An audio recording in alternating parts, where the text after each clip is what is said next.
All right, we're on the LX600 road trip.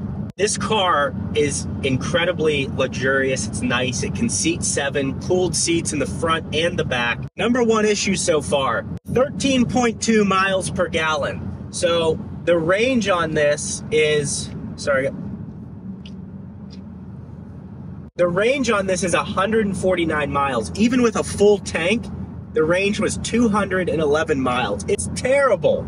So we're gonna see how that all works out. I've never driven a car this inefficient. Actually, the TRX that I drove was about the same efficiency, but this advertises 22 miles per gallon highway. We're going 76 miles per hour and we're getting 13 miles per gallon. So I'll bring you along on this road trip. I'm gonna kill this Uncrustable and we'll talk about how this car is.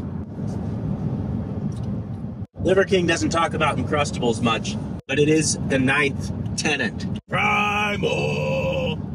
Kind of funny, we're gonna stop here and fill up because we only have a half tank. Tesla chargers are right over there. I actually stop on this trip to charge my Tesla there. So in this case, it's not that much different in a gas car. Also, today's video sponsor is Jesus. Avoid hell, trust Christ, repent, and obey the Bible. This video is sponsored by Jesus. Anything else you'd like to say? All right, $42 later to fill this pig up, back on the road. Oh. Couple cool features to discuss here. It does have an air suspension, so you can drop the car or lift the car with these two buttons, which is really cool. Traction control off. I think this unlocks the diff maybe for off-road mode. This is hold for when you're in traffic, so you can let off the brake and the car will hold itself, and this is the parking. Heated, cooled seats, auto heat steering wheel. All of this is auto and it actually works really well. Kind of a clean center stack here. It looks really clean. A lot of technology here. A lot of technology for like off-roading, which, you know, no one's actually going to use, but it's cool that it's there. So after filling up 247 miles of range at an average speed of 64 miles per hour, yeah, it's kind of shocking like how little range this car has and how inefficient it is. Very comfortable, very luxurious, but just not a lot of range. Morning, folks. 5:30 a.m., Sedona, Arizona. It's incredibly beautiful here. We're going to play golf this morning, but I kind of wanted to go over the Lexus right now just to give you an idea of exactly what it's been like. The car it's obviously huge. It's not as big as you think it is. For the driver and passenger, you're comfortable. For the back seats, not bad. You have the heated and cooled seats, and the trunk, you can fit a ton of stuff in it. We fit 2 sets of golf clubs in there and everyone's bagged. So traveling with 5 people, 4 people, and then an infant, which is also a person. Fairly comfortable. The crazy thing to me is, and maybe I'm harping on this too much, is the inefficiency of this thing. I mean, only getting 248 miles is the best that I saw for range, but it is a gorgeous car. They're so well put together. Nothing's over the top. It's exactly what it needs to be. It's pretty quick. It's not fast, but it's exactly what it needs to be. Looking at the hood from the driver's side, you're like aiming this big thing. And it's interesting because the way the tires are, it's almost like when you turn, the car's still going straight, but you're turning. It's a interesting sensation. I'm just not used to driving cars that are this massive. But it really is a gorgeous looking car, and it's been great for this road trip as far as getting everyone fit inside. So the Lexus LX600 F Sport is a massive vehicle. You're able to carry a lot of people and a lot of luggage, and you're able to do it in style in a luxury vehicle. It has a 3.5 liter V6, which puts out 409 horsepower. And surprisingly, in a car that weighs over 5,000 pounds, it actually moves when you put it in Sport Plus. Really what I found is eco or comfort was plenty, and I wanted to try to get the best miles per gallon, but as you saw on our road trip, I was getting 14 or 15 miles per gallon. Now there were 4 adults and an infant in the car, and for the rear seat, we actually put the car seat in the center.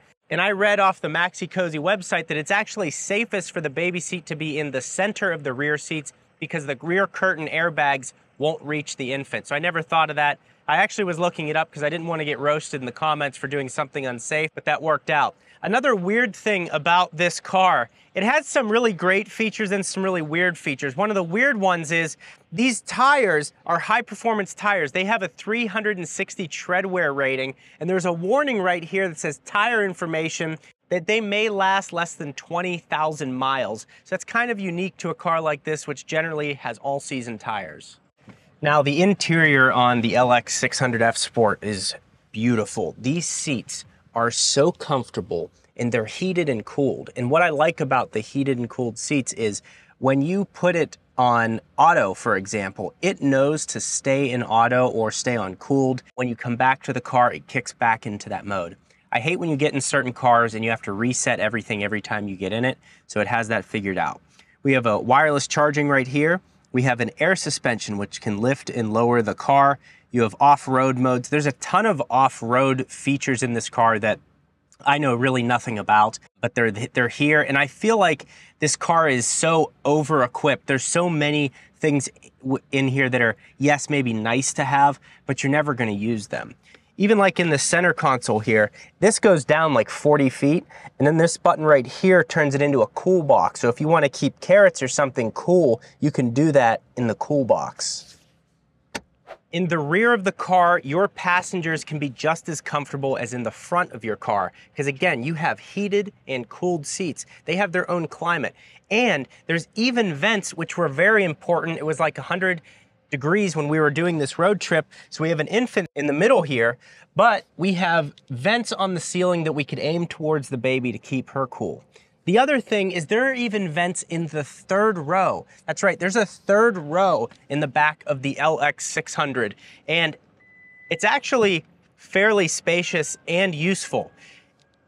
Also, the seats are fully electric, so you can open and close them and get into the back of the car and sit back here. Now, I'm 6 feet tall. I wouldn't want to be back here for hours, but if I had to be back here for 30 minutes, 45 minutes, my knees do not hit the backs of the seats. In fact, there's 2 to 3 inches that my knees have. So there's plenty of room. I have my own charge port back here. I have air vents that I can use to keep cool and comfortable. So I'm really impressed with the size of this car. But if you're not using these seats, this folds totally flat, and we were able to fit 2 sets of golf clubs and 4 bags in here with no issues at all. So the LX600 was extremely comfortable for a road trip. It's also the only gas car I've ever driven where I worried about the range of the car. Having a full 22-gallon tank and only getting a 246-mile range is terrible. But it's so comfortable, it's so spacious, it's gorgeous, it has a commanding position on the road and has the power to make you feel relevant no matter where you're at. So if you're looking for a massive SUV that starts at $100,000, this one is spec'd to $110,000 with the F Sport package and the other various options it has. This is for you. There's crazy off-road modes, there's high luxury, Apple CarPlay, also a nice infotainment that Lexus provides, which is nice to see for once and not companies having garbage infotainment systems and leaning on Apple CarPlay. This is a heck of a package, and it's a car that surprised me as to something that I really enjoyed driving. Now, if you want to see me review the Lexus RX500H, which actually has a better ride quality than this did, this thing kind of jumped around and didn't ride as solid as I thought it would, check out this video right here. I think you'll really enjoy that video comparing the Lexus RX500H to my Tesla Model Y.